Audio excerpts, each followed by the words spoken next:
الله لا إله إلا هو الحي القيوم لا تأخذه سنة ولا نوم.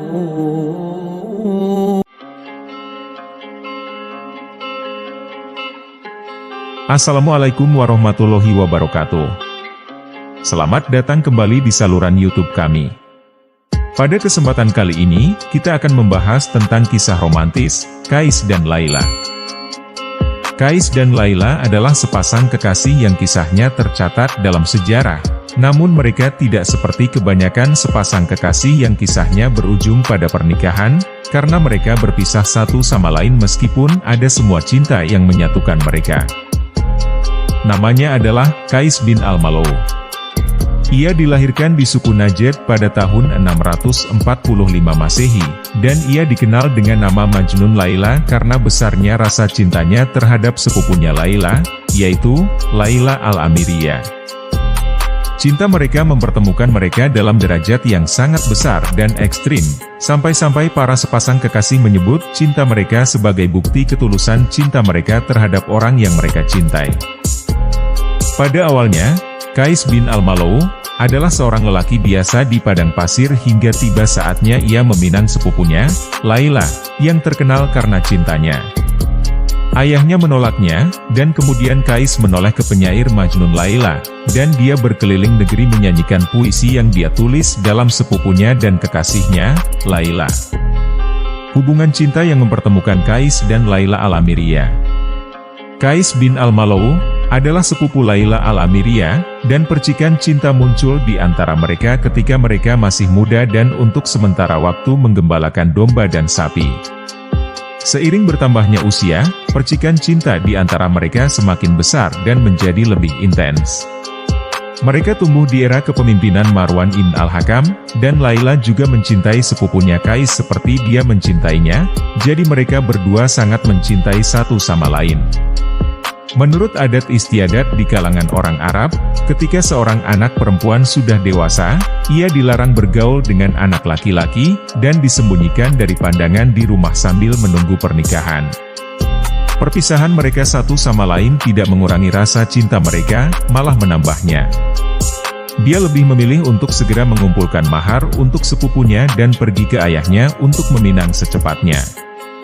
Saat itu sedang ramai perbincangan mengenai cinta Kais kepada Layla, dan kabar tersebut sampai ke telinga ayahnya yang menjadi marah karena dulu mereka tidak mengenal arti cinta, dan mereka menganggapnya bukan suatu hal yang baik, dan jika berita seperti itu disebarkan, mereka akan memisahkan sepasang kekasih. Ayah Kais mendatangi kakaknya, ayah Layla, meminta putrinya untuk dinikahkan dengan putranya, namun kakaknya menolak permintaannya sepenuhnya, dan saat itulah Kais menagih mahar Layla, yaitu 50 ekor unta merah. Ketika ditanya alasan penolakannya, ayah Layla menjawab bahwa Kais selalu menyanyikan cintanya kepada putrinya di antara suku-suku Arab. Disebutkan pula bahwa alasan ayah Layla menolak permintaan pernikahan putrinya dengan keponakannya adalah karena ayah mereka telah memberikan seluruh uang kepada saudara laki-lakinya, Kais, dan meninggalkannya tanpa uang untuk dibelanjakan pada keluarganya, meskipun alasan pertama lebih dari itu. Kemungkinan besar, Kais mengungkapkan cintanya kepada sepupunya Layla dalam puisi-puisinya yang membuatnya terkenal. Apapun alasan penolakannya, yang terpenting pada akhirnya adalah mereka berpisah satu sama lain. Kais jatuh dalam keadaan putus asa dan frustasi.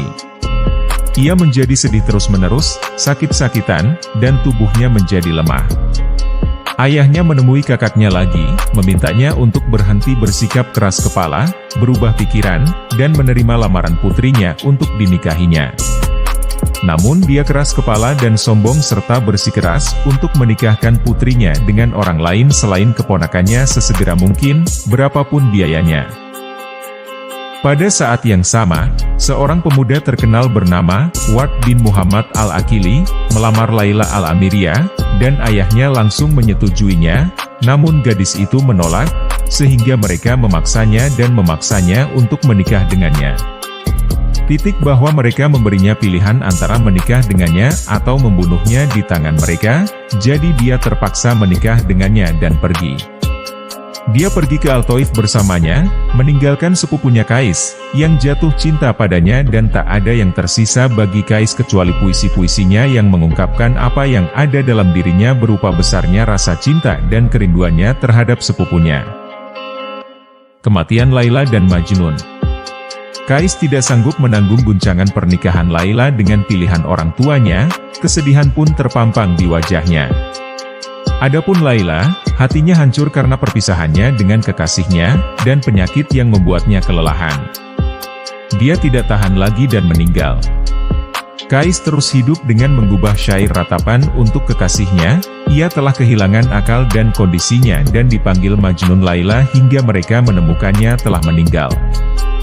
Mereka berdua meninggal, dan sejarah mengabadikan kisah cinta mereka, di mana mereka hanya menghadapi kesulitan dan kesengsaraan.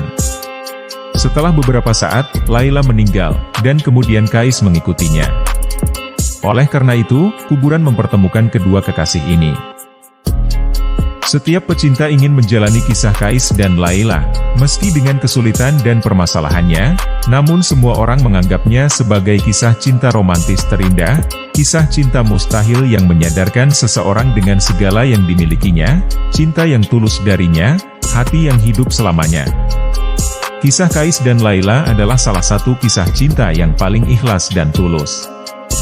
Kisah Qais dan Laila adalah salah satu kisah yang paling banyak diceritakan kepada kita, pentingnya cinta, peranannya, dan pengorbanan yang dilakukan seorang kekasih demi kebahagiaan kekasihnya.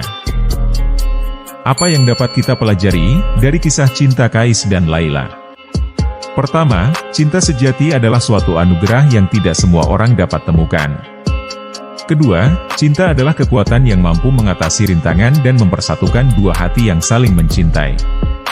Ketiga, cinta adalah suatu pengorbanan yang dilakukan dengan tulus dan tanpa pamrih. Jadi, mari kita menghargai dan berterima kasih atas cinta yang ada dalam hidup kita. Terima kasih atas dukungan dan kehadiran Anda di saluran kami. Jangan lupa untuk like, komen, dan subscribe agar tidak ketinggalan konten-konten berikutnya. Semoga keselamatan, rahmat, dan berkah Allah senantiasa menyertai kita. Wassalamualaikum warahmatullahi wabarakatuh.